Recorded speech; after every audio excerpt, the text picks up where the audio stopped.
નમસ્કાર દર્શક મિત્રો, જંબુસર ન્યૂઝમાં આપનું હાર્દિક સ્વાગત છે। આજના સમાચાર। ડીજીપી અને આઈજીપી દ્વારા ગુજરાતના દરેક પોલીસ સ્ટેશનમાં સૂચના આપવામાં આવેલી હતી કે પોતાના વિસ્તારની અંદર રમતના આયોજન દ્વારા દીકરા દીકરીઓ જોડે જોડાઈને સ્પર્ધાઓ કરવી। જે અનુસંધાનમાં આજરોજ નવયુગ વિદ્યાલય જંબુસર અને નન્હીકલી ફાઉન્ડેશનના સહયોગથી જંબુસર પોલીસ સ્ટેશનના પીઆઈ શ્રી એવી પાનમિયા સાહેબે ઉપસ્થિત રહી એમના માર્ગદર્શન દ્વારા જુદી જુદી સ્પર્ધાઓનું આયોજન કરવામાં આવ્યું।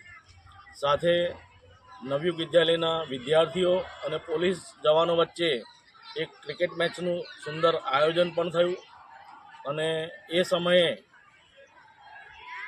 એવી પાનમિયા સાહેબ, આદરણીય પૂર્ણિમાબેન, નન્હીકલી પ્રોજેક્ટના અધ્યક્ષતા શ્રીમતી કમલજીત કૌર, સાથે આદરણીય મુકુંદ મેડમ વગેરે મહાનુભાવો ઉપસ્થિત રહ્યા હતા અને આ કાર્યક્રમ ખૂબ સફળ રહ્યો હતો।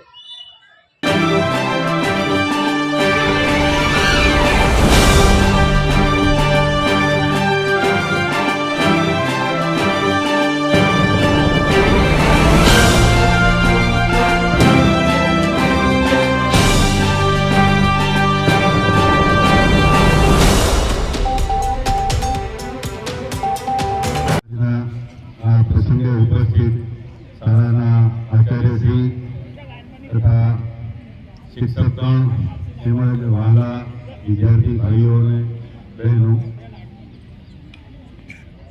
અમારા ડીજીપી અને આઈજીપી સાહેબની દર સાલ કોન્ફરન્સ થતી હોય છે સાહેબ।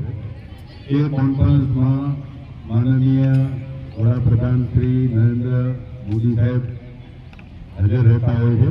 એમના અધ્યક્ષસ્થાને આ કોન્ફરન્સ યોજાતી હોય છે અને એ કોન્ફરન્સ દરમિયાન જે પણ સૂચનો આપવામાં આવતા હોય છે અધ્યક્ષસ્થાનેથી, એ સૂચનોની અમલવારી નીચલા લેવલ સુધી થાય અને જે સૂચનાઓ છે એ સૂચનાઓની અમલવારીમાં પોલીસ સ્ટાફ કઈ રીતે જે સમાજ છે અને શાળાના બાળકો છે કે વયોવૃદ્ધ જે સિનિયર સિટીઝન છે એમને કઈ રીતે મદદરૂપ થઈ શકે એનું અક્ષરશઃ પાલન કરવા માટે ડીજીપી સાહેબશ્રીની સૂચના અત્રે મળેલ, જે અનુસંધાને આપણે આજરોજ નવયુગ વિદ્યાલય ખાતે એક ક્રિકેટ મેચનું આયોજન કરવામાં આવેલ છે। આ આયોજનનો હેતુ ફક્ત એટલો જ છે કે પહેલાના જમાનામાં એવું હતું કે પોલીસથી બધાને ડર લાગતો, જોકે ડર જરૂરી છે પણ અમુક એવું હતું કે પોલીસ જોડે જવાય નહીં, પોલીસથી દોસ્તી કરાય નહીં, પોલીસ એટલે ગુંડાઓની વચ્ચે રહેતો એક માણસ, એવી એક પ્રતિકૃતિ આપણા બધાના મગજમાં હતી। અમે પણ આ ખાતામાં ભરતી નતા થયા ત્યારે અમારા મગજમાં પણ આવી જ વસ્તુઓ હતી।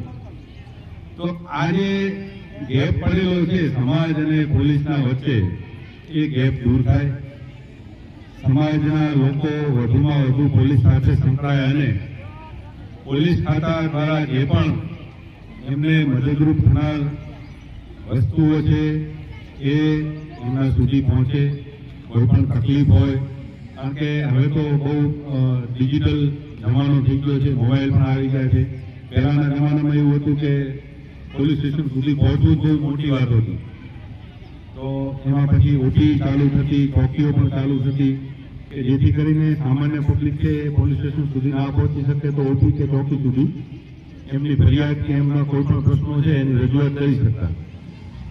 પણ હવે આ મોબાઈલના યુગમાં એ બધી હવે જે જરૂરિયાતો છે એ બધી હવે પૂરી થવા આવી છે, કારણ કે એક જ કોલથી 100 નંબર તમે ડાયલ કરો તો પોલીસ પણ તમને ઉપલબ્ધ થઈ શકે છે થોડા ટાઈમમાં. એવા બીજા પણ હેલ્પલાઇન ચાલુ કરેલા છે કે જે 1930 છે, સાયબર હેલ્પલાઇન છે, 112 છે, 181 છે, મહિલા હેલ્પલાઇન છે. તો આ જે તમામ હેલ્પલાઇનો છે એ પણ ક્યાંક ને ક્યાંક સમાજ અને પોલીસ વચ્ચેનો જે સેતુબંધ છે એને જોડે છે અને બંનેને નજીક લાવે છે કે જેથી કરીને પ્રજાના જે પ્રશ્નો છે એ તાત્કાલિક એનું નિરાકરણ આવી શકે. તો આ બંને સેતુબંધ જે છે એના ભાગરૂપે આપણે આજે આયોજન કરેલું છે. તો એમાં નવી વિદ્યાલયના આચાર્યશ્રી તથા સ્ટાફગણ અને વિદ્યાર્થીઓનો હું ખૂબ ખૂબ આભાર માનું છું. કારણ કે જ્યારે પણ કોઈ પણ આયોજન શાળામાં કરવાનું હોય છે તો શાળા તરફથી હંમેશા હકારાત્મક અમને પ્રતિસાદ મળ્યો જ છે.